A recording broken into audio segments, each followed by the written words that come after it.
Imagine, if you will, the oppressive quiet of the American Midwest in 1867. Not the quiet of peace, but the quiet of grief, of a land still bleeding from a war that tore it apart. In this scarred landscape, in a place called Sedalia, Missouri, a darkness was quietly taking root. It began with a boy, Timothy Caldwell. 8 years old, with eyes too old for his face, and a smile that never quite reached them. He arrived on a farm, a silent shadow, and with him, came death. Not the random, chaotic death of nature, but something precise, almost orchestrated. 3 souls lost, within weeks, in accidents that defied logic, and dozens of animals dead under circumstances that whispered of something far more sinister than mere misfortune. The official records were sealed, locked away for a century, meant to bury a truth too terrible to acknowledge. But some truths refused to stay buried. This is the story of Timothy Caldwell, a child who became a case study in evil, a chilling testament to a capacity for darkness so profound it shatters everything we thought we knew about human nature. This isn't just a story, it's a key, unlocking a hidden chamber in your own mind, revealing the true nature of the world. Are you ready to see what lies within? The Missouri of 1867 was a state still reeling, its towns bearing the scars of civil war. Sedalia, a quiet farming community, had sacrificed its young to distant battlefields, leaving behind a legacy of widows, orphans, and a populace struggling to rebuild from the ashes of conflict. Amidst this backdrop of quiet despair, the Caldwell farm, a once prosperous homestead nestled 15 miles south of town, lay in silent desolation. James and Martha Caldwell, who had poured their dreams into raising cattle and corn, had seen those dreams extinguished when James fell at the Battle of Wilson's Creek in 1861. Martha, left to shoulder the immense burden of the farm alone, fought valiantly against an unforgiving land and the creeping consumption that ultimately claimed her lungs in the brutal winter of 1865. Their son, Thomas, barely 21, inherited a legacy of land he couldn't work and debts he couldn't pay. His life was a testament to the harsh realities of a post-war existence, a constant battle against forces larger than himself. It was into this environment of struggle and quiet desperation that news arrived that would forever alter the Caldwell farm's trajectory. Thomas received word that his brother William had died at Andersonville prison, leaving behind a widow and an 8-year-old son. For Thomas, this wasn't just news of another loss, it was a complex calculus of burden and opportunity. The boy, Timothy, would need a home, a place of refuge in a world that had seemingly abandoned him. And Thomas, overwhelmed by the ceaseless demands of farming, desperately needed help, any help, to keep the land from consuming him entirely. The arrival of Timothy was not an act of pure compassion, but a calculated decision, a necessary evil in a world where survival often trumped sentiment. This was the silent truth that preceded the boy's arrival, a subtle shift in the currents of fate that would soon unleash something inexplicable upon the quiet community of Sedalia. The stage was set, not for a simple tale of adoption, but for an unfolding mystery, a slow descent into the heart of a darkness that had no name. Thomas Caldwell was a hard man, his spirit forged in the unforgiving crucible of war and loss. The Civil War had stripped him of his youth, leaving behind a hardened shell, devoid of the gentle aspirations that might have once defined him. His wife, Sarah, mirrored his hardened demeanor, her once vibrant spirit worn sharp and bitter by years of childless yearning. Neither was inherently cruel, but they were ill-suited, perhaps fundamentally incapable, of nurturing a child. Their home, a place of grim duty and silent endurance, was hardly a haven for innocence. It was into this austere landscape that Timothy arrived in the spring of 1866, carrying nothing but a small cloth bag and eyes that seemed to have witnessed centuries of unspoken suffering. Those eyes, too old for his young face, held a depth that belied his age, a disconcerting stillness that hinted at a knowledge far beyond his years. Timothy Caldwell was small, his pale skin a stark contrast to the harsh Missouri sun, which quickly burned it raw. His blonde hair, kept brutally short by his Aunt Sarah to ward off lice, framed a face that was, to casual observers, unremarkable. He spoke little of his past, offering only fragmented glimpses when pressed, a soldier father, a mother consumed by a hacking cough and blood, fleeting memories of living with neighbors after her death. These were the only breadcrumbs he left of his origins, a deliberately sparse trail that revealed nothing and hinted at everything. What struck adults most about Timothy, however, was his almost unsettling politeness. He always uttered a deferential, "Yes, sir," or "Yes, ma'am," his voice a low, steady murmur. He never complained about the grueling farm work, nor did he resist punishment, accepting it with a quiet resignation that was deeply unnerving. He was, in every outward aspect, the perfect child, a model of decorum and obedience. Yet, this very perfection was a mask, a flawless facade concealing a truth that would soon begin to unravel the fabric of their quiet existence. This was the first layer of the deception, the surface calm before the storm, and those who saw it, felt it, would be the first to fall. Dr. Samuel Harding, a graduate of the prestigious Missouri Medical College and one of the few formally trained physicians west of St. Louis, first encountered Timothy in June of 1866. It was a mundane interaction, the boy accompanying his uncle to town for supplies, a fleeting moment in the bustle of daily life. Yet, even in that brief exchange, something about Timothy Caldwell unsettled the astute physician. Harding had honed a keen eye for reading people during his years treating both Union and Confederate soldiers, learning to discern the subtle tells of trauma, deception, and hidden agendas. He could sense the unspoken, the unseen currents that flowed beneath the surface of human interaction. And something about the Caldwell boy resonated with a deeply unsettling dissonance within his professional intuition. The child was, by all outward appearances, perfectly respectful. Harding would later meticulously record in his leather-bound journal, he answered questions directly, maintained appropriate eye contact, and displayed none of the fidgeting or shyness typical of rural children encountering strangers. Yet, despite this impeccable behavior, Harding found himself profoundly uncomfortable in Timothy's presence. The boy's gaze held an intensity that was chilling, an unnerving stillness that suggested he was not merely observing, but studying Harding with the same clinical detachment the doctor usually reserved for his patients. It was a reversal of roles, a subtle power dynamic shifting beneath the surface, leaving Harding feeling scrutinized rather than in control. This was not the innocent curiosity of a child, but the calculating assessment of an older, colder intellect. The farming community around Sedalia was a tightly woven tapestry, where everyone knew everyone else's business. In such a close-knit world, secrets rarely stayed buried, and whispers traveled faster than the wind across the open fields.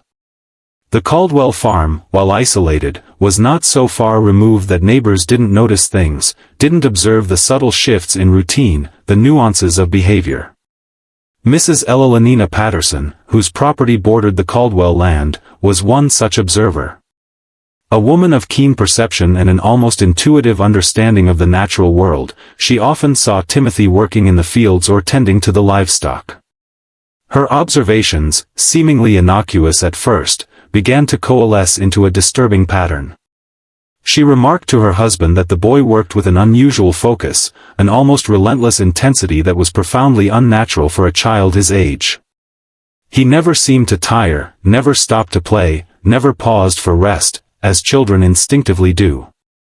It was like watching a little machine, she told her husband Samuel over dinner one evening, her voice laced with a subtle unease. He'd work steady from sunrise to sunset, never complaining, never slowing down. Ain't natural for a boy to have no play in him at all. Elalina's discomfort deepened with her observations of her own livestock. The Patterson farm kept chickens, and Elalina noticed that her birds became agitated, almost terrified, whenever Timothy was near the property line. They would cluster together, squawking and ruffling their feathers, refusing to venture close to the fence that separated the properties. Her husband, pragmatic and dismissive, attributed it to mere coincidence, the random skittishness of farm animals. But Elalina, with her deep connection to the natural world, couldn't shake the feeling that the animal sensed something about the boy that humans, with their clouded perceptions, simply missed. It was an instinctual reaction, a primal warning from creatures attuned to energies beyond human comprehension. The subtle agitation of the chickens was more than mere animal behavior, it was an unspoken alarm, a ripple in the fabric of the natural order that hinted at a predator in their midst, a silent, unseen threat that only the innocent could perceive. This was the first true alarm bell, an ancient warning echoing through the quiet fields, and no one, save for Ella, was truly listening. The first death descended upon the community on a sweltering afternoon in August of 1866, a suffocating blanket of grief that settled over Sedalia. Little Mary Fletcher, a vibrant 5-year-old, the daughter of the town blacksmith, was known for her bright laugh and an innocent tendency to wander. She had been playing near Willow Creek, a shallow stream that meandered between several properties, including the Caldwell farm. It was Timothy who found her. He arrived at the Fletcher home just as the family was preparing for supper, his clothes damp, his small face pale with what appeared to be genuine distress. "Mrs. Fletcher," he said, his voice steady despite his obvious agitation, "I found Mary by the creek. She's not breathing." The search party, a frantic gathering of neighbors and family, rushed to the creek, their hearts pounding with a terrible premonition. They found Mary Fletcher face down in water barely 18 inches deep.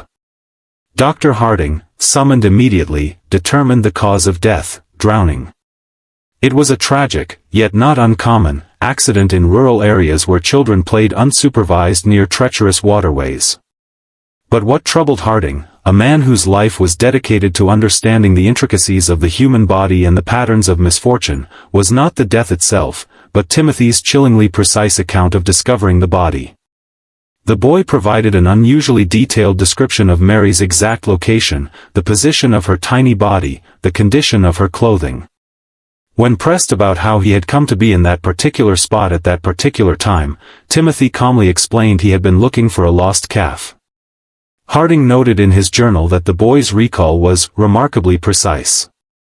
He could describe the exact position of the deceased child's limbs, the way her dress had been caught on a submerged branch, even the color of the water around her face.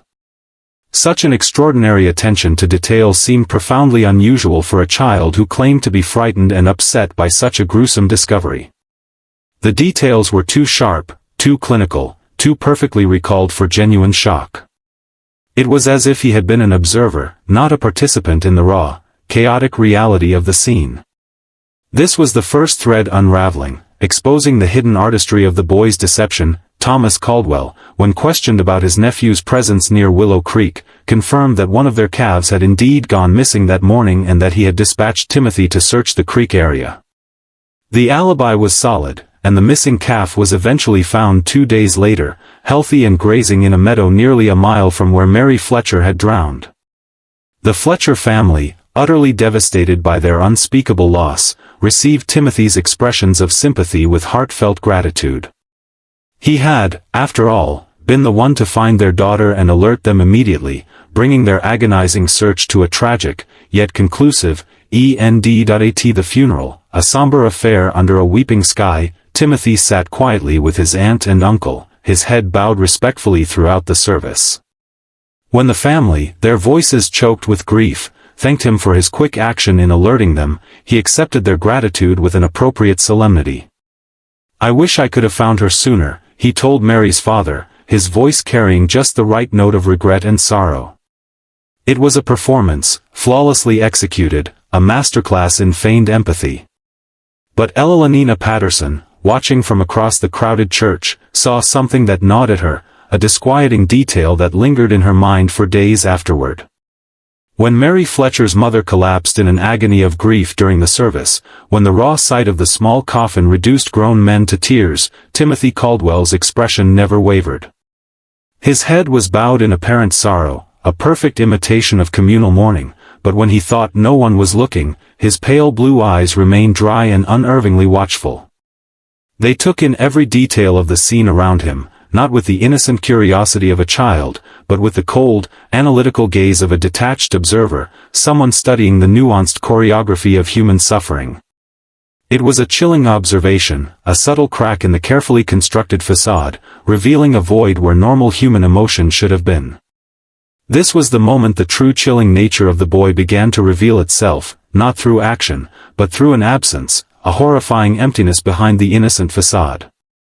The second death followed with unnerving swiftness, just 3 weeks after Mary Fletcher's funeral, shattering any lingering illusions about coincidence. Old Henrik Len, a stoic Norwegian immigrant who had toiled as a logger before arthritis forced him into a reluctant retirement, was found at the bottom of a rocky outcrop known locally as Devil's Bluff.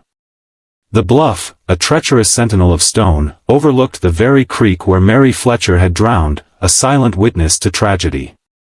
Henrik was known to climb there regularly, his weathered hands still finding purpose in tending to the wild beehives that clung precariously to the rocky crevices. Once again, Timothy Caldwell was inexplicably involved in the discovery. He claimed to have been walking home from town when he spotted something unusual at the base of the bluff. "I saw Mr. Olsson's hat caught on a thorn bush," Timothy told the gathering crowd, his voice an even monotone. "I called out to him, but got no answer, so I climbed down to look." Henrik Larsson was dead, his neck brutally broken from what appeared to be a fall from the top of the 40-foot bluff. Dr. Harding's examination confirmed the grim reality. The old man had likely died instantly upon impact. The scene was, to most, a tragic accident, a testament to the unforgiving nature of the untamed landscape.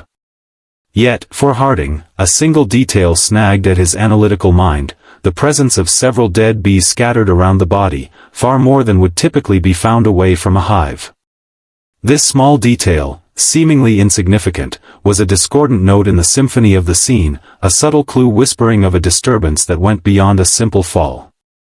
Mr. Larsson knew those bluffs better than any man in the county. Samuel Patterson, a man of quiet wisdom, confided to Dr. Harding after the examination. He'd been climbing up there for 30 years. Never had so much as a stumble. Don't make sense he'd fall now. The words hung in the air, a chilling echo of doubt. Timothy, ever ready with a plausible explanation, suggested that perhaps the old man had been stung by bees and lost his footing. "He was always talking about how angry they get when you disturb them," the boy said, his tone perfectly reasonable. "Maybe they swarmed him and he got confused." The explanation was logical, almost too logical, masking a deeper, darker truth. Dr. Harding found Timothy's explanation regarding the bees plausible on the surface, a convenient narrative for a chaotic event.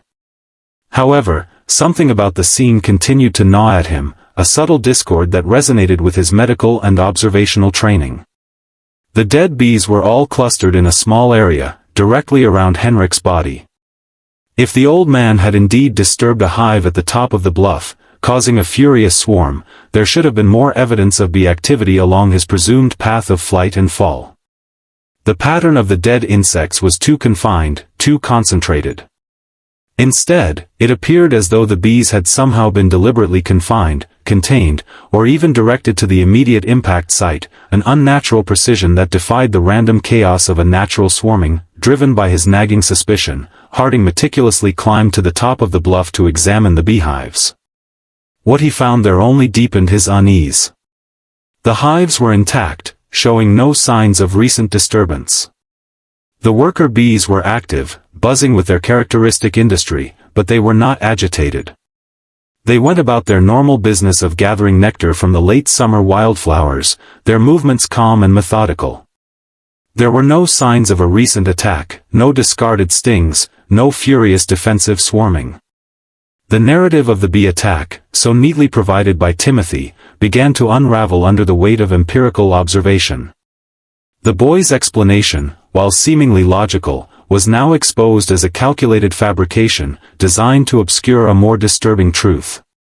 The implications were chilling. If Henrik Len had not fallen due to a bee attack, then his death was not an accident. And if it was not an accident, then someone had to be responsible. The pieces of this macabre puzzle were slowly, horrifyingly, beginning to fit together, each revelation drawing Harding deeper into a darkness he could barely comprehend. The boy, with his innocent demeanor and preternatural calm, was at the center of it all, a silent puppet master pulling the strings of tragedy. The third death obliterated any lingering illusions about coincidence, leaving an indelible stain on the fabric of the Sedalia community. In September of 1866, 6-year-old Jacob Mills vanished while playing in the woods near his family's cabin.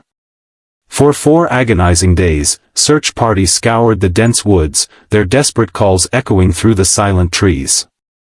His small body was finally found in an abandoned well, nearly half a mile from where he had last been seen, a discovery that sent a fresh wave of horror through the grief-stricken community. Timothy Caldwell, with his unsettling omnipresence, had volunteered to join the search party.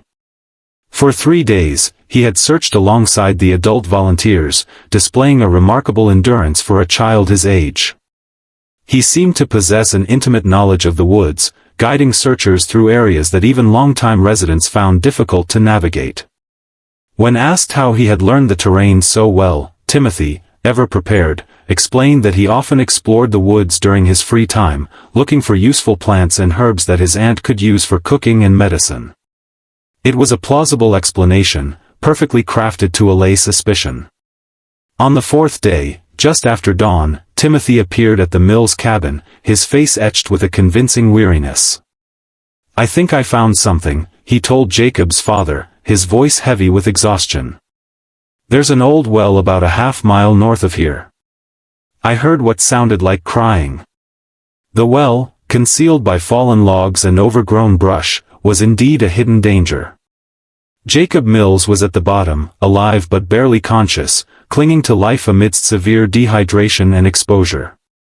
Dr. Harding was summoned immediately, but the boy died within hours of being pulled from the well, his small body unable to recover from the brutal ordeal.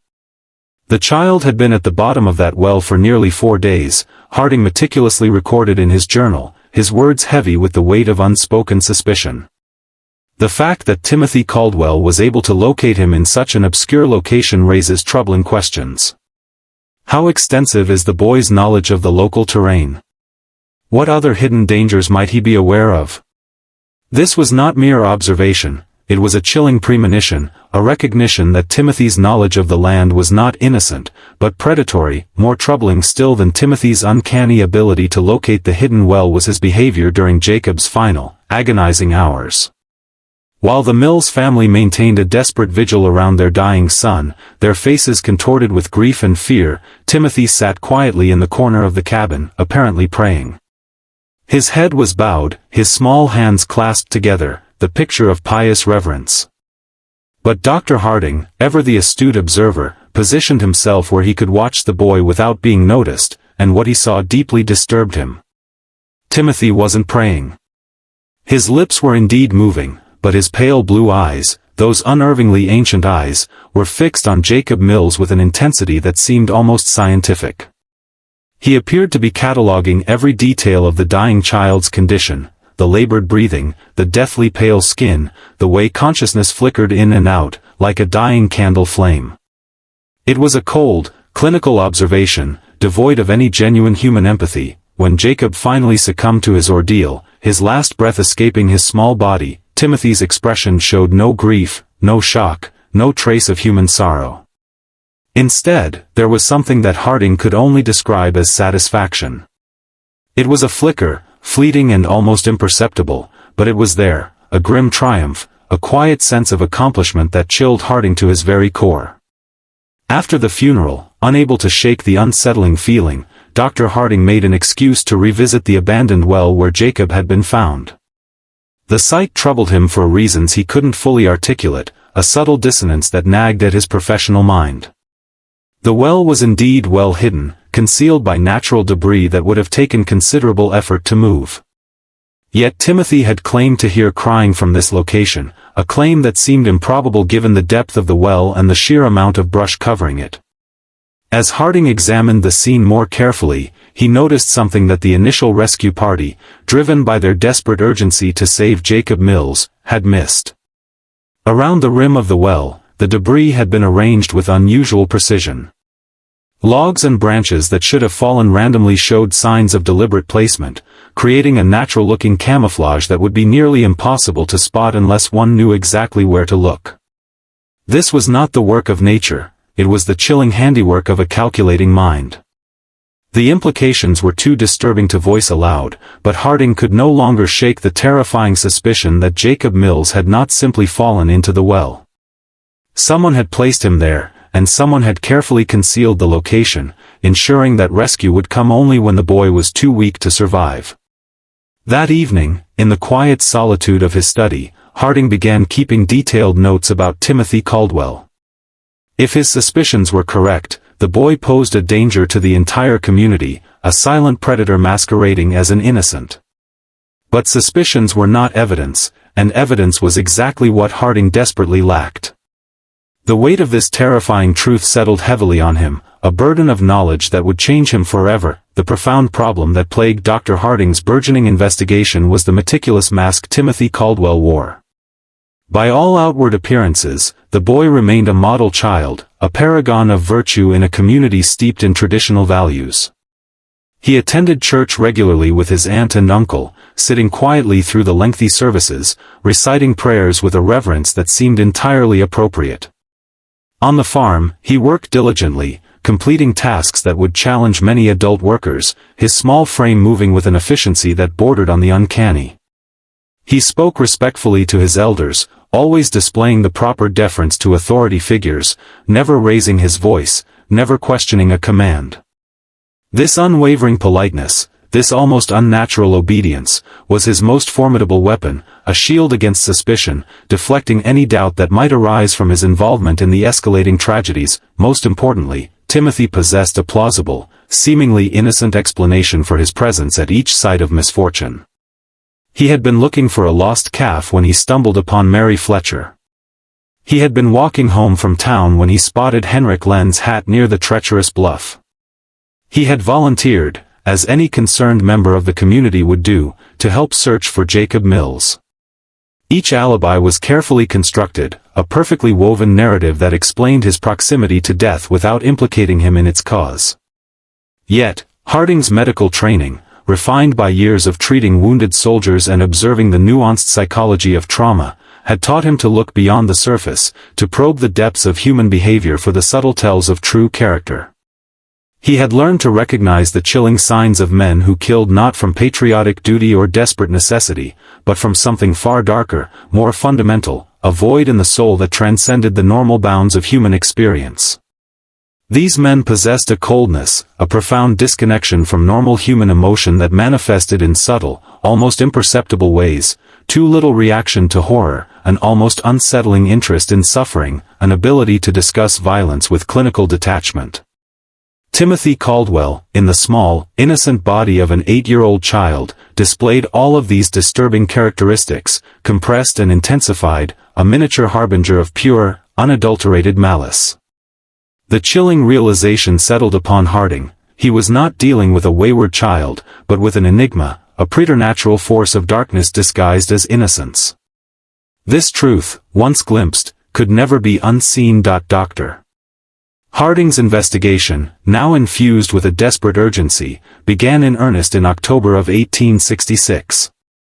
Using his esteemed position as the community's physician, a trusted figure whose presence rarely drew suspicion, he initiated regular visits to farms and homes throughout the area.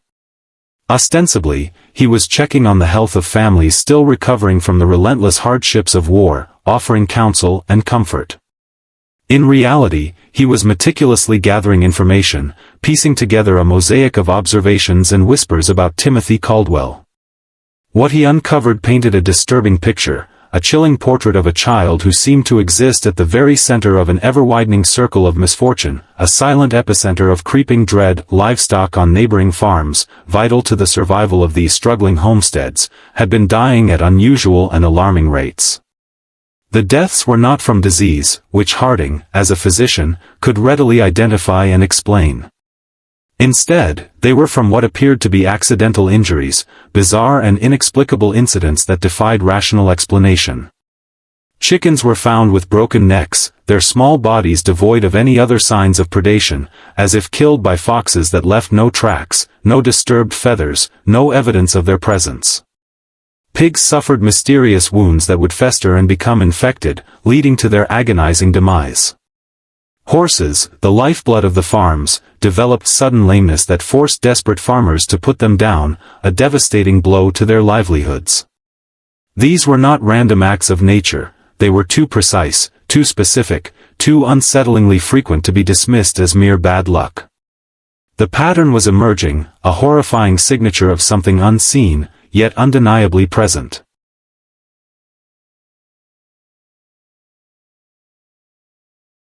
And at the heart of every single incident, like a silent, dark thread weaving through the tapestry of rural life, was the presence, or recent presence, of the Caldwell boy. The net was tightening, and Harding, the lone shepherd of truth in a flock of unsuspecting innocents, felt the cold tendrils of fear tightening around his own heart. This was the first true descent into the abyss, the realization that the darkness was not an isolated incident, but a systemic pattern of destruction, a carefully orchestrated campaign of terror. Mrs. Elenina Patterson, her intuitive senses finely attuned to the subtle shifts in the natural world, was among the first to confide her growing unease to Dr. Harding. Her voice, usually steady and composed, held a tremor of genuine fear as she recounted the escalating deaths on her farm. "It's the strangest thing," she said, her eyes wide with a mixture of confusion and dread. "I've lost 17 chickens in the past 2 months. They're dying 1 or 2 at a time, always found in the morning with their necks broken clean." Her husband, pragmatic to a fault, dismissed it as foxes, a common enough threat in their rural setting.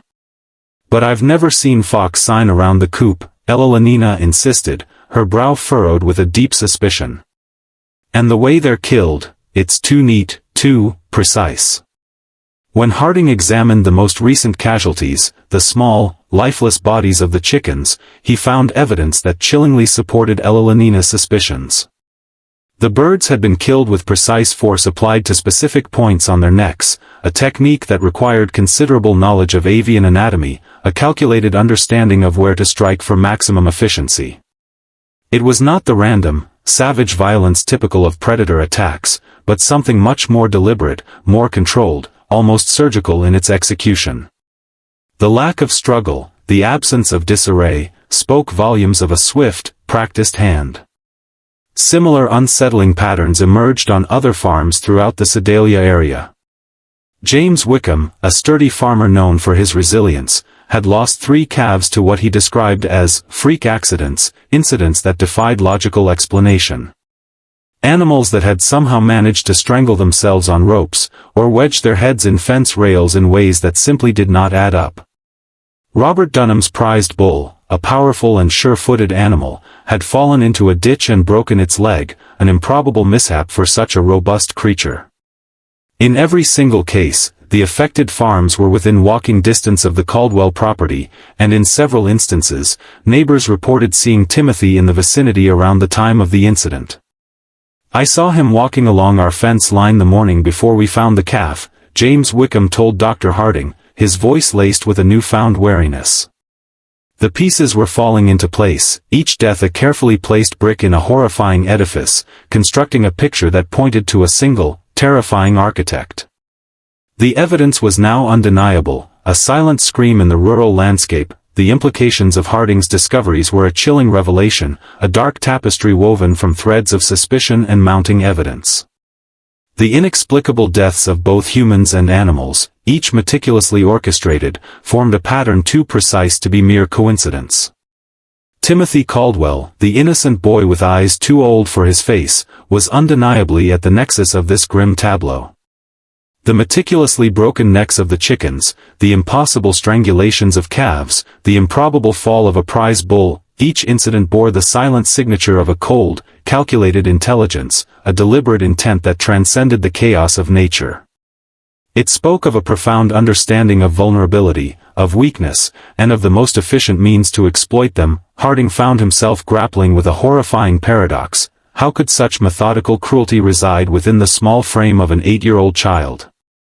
His medical training, steeped in the principles of human development and psychology, offered no explanation for such precocious malevolence. The boy displayed no outward signs of emotional disturbance, no fits of rage, no violent outbursts that might betray a darker nature.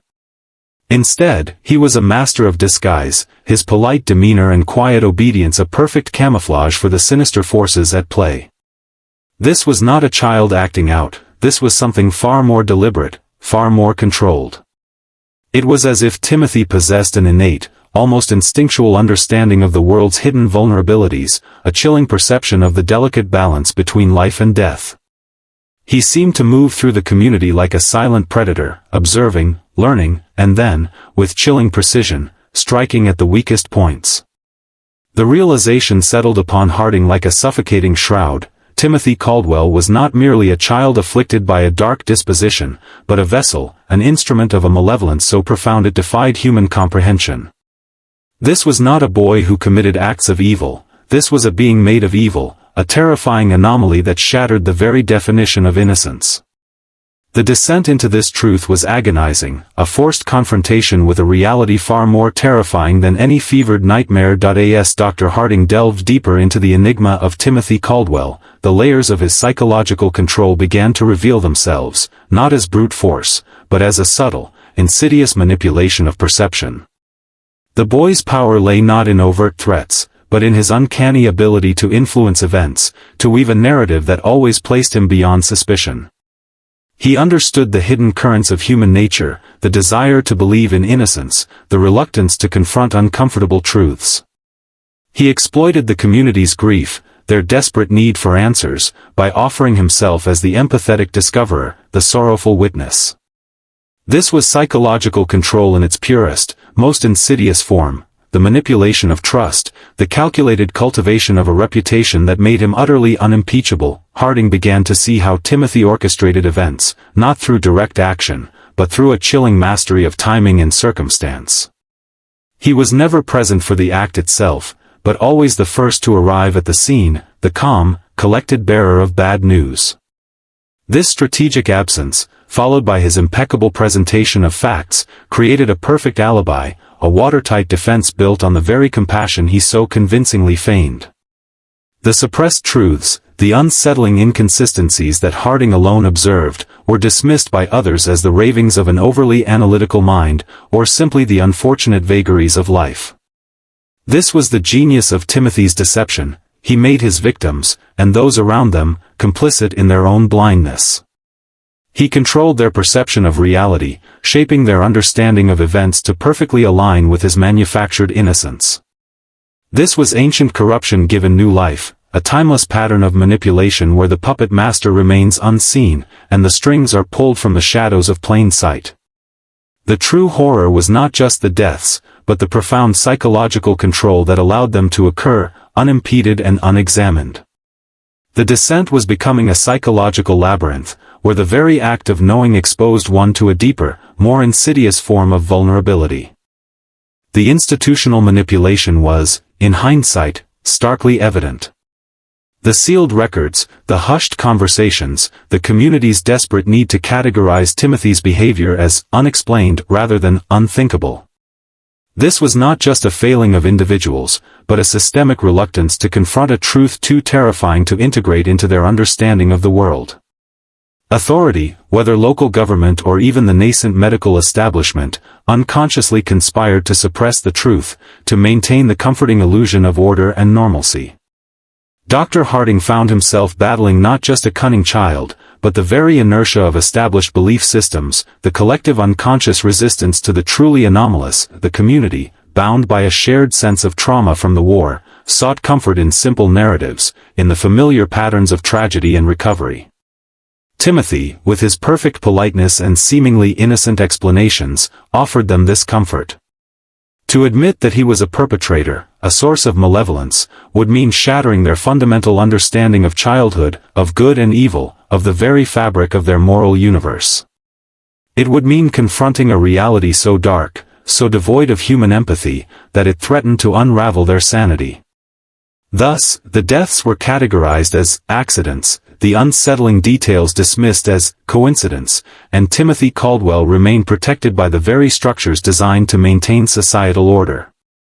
This was the insidious nature of institutional manipulation, not a conscious conspiracy, but an unconscious collective agreement to look away, to rationalize the irrational, to preserve the illusion of control even as the darkness encroached. Harding was an outlier, a disruptor, a solitary voice crying out in a wilderness of willful ignorance. His attempts to awaken awareness were met with polite skepticism, even subtle resistance, because the truth he offered was too dangerous, too world-shattering to be embraced. This descent was now a solitary journey, an awakening of awareness in the face of widespread denial. This is where your journey truly begins.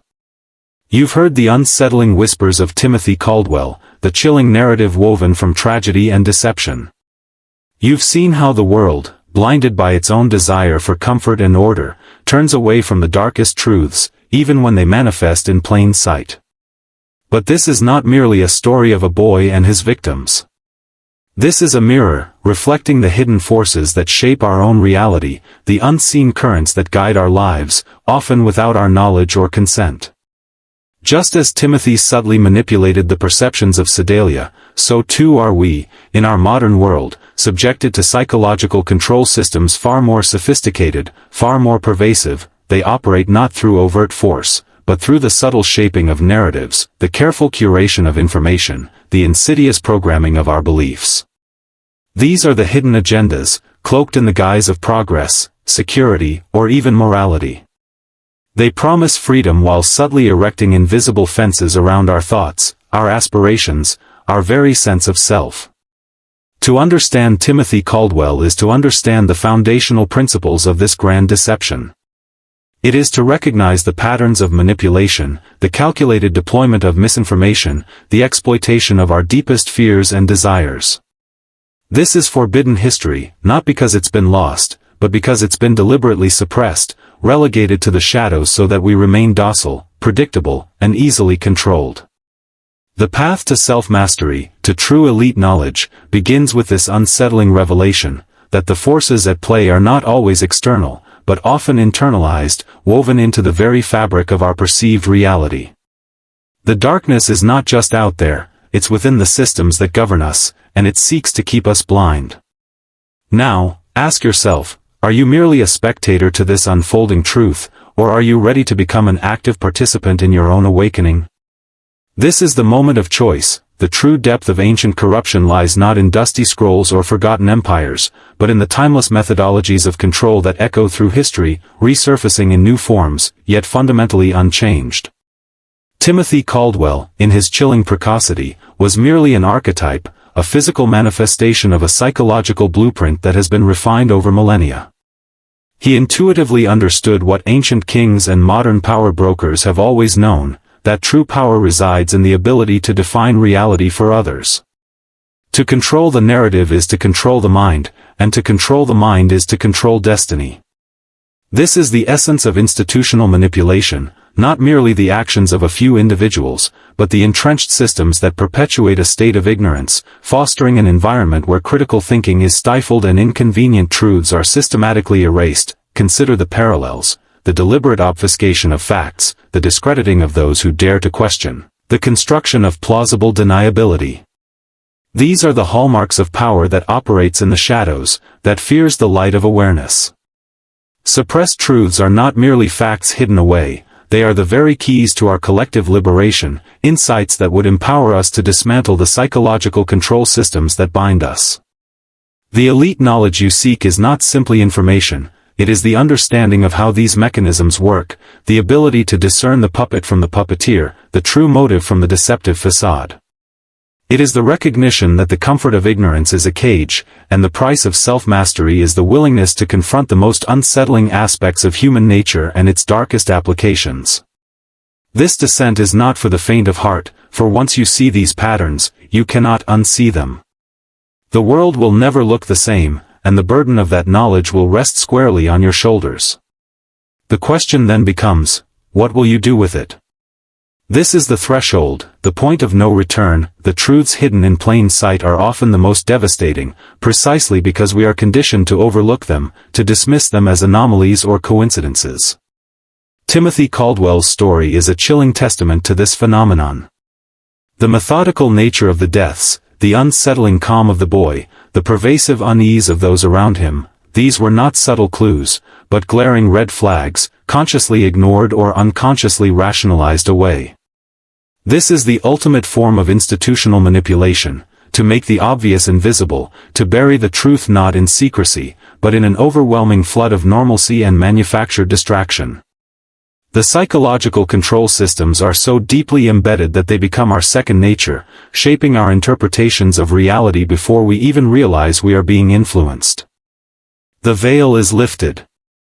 This phrase is more than just words, it is a declaration of your intent, a signal to the unseen forces that you are no longer a passive observer.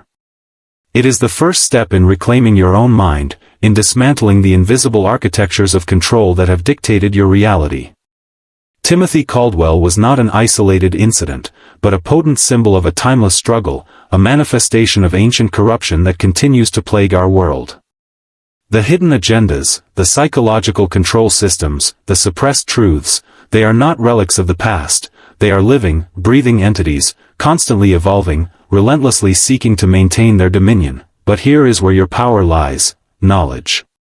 By understanding the mechanisms of manipulation, by recognizing the patterns of deception, you gain an undeniable advantage. You begin to see the strings, not just the puppets. This is the essence of elite knowledge, not merely acquiring facts, but developing the discerning eye, the critical mind, the unwavering will to seek truth, no matter how uncomfortable it may be. This journey into forbidden history is not about fear, it is about empowerment. It is about understanding the darker side of human nature, not to succumb to it, but to guard against it, to protect yourself and those you care about from its insidious influence. The world you thought you knew is now revealed in its raw, unfiltered truth. This is the beginning of your true self-mastery, for you cannot master yourself if you do not first understand the forces that seek to control you. The descent has ended. The awakening has begun. The burden of this dangerous knowledge is now yours. What will you build with it? The path forward is yours to forge.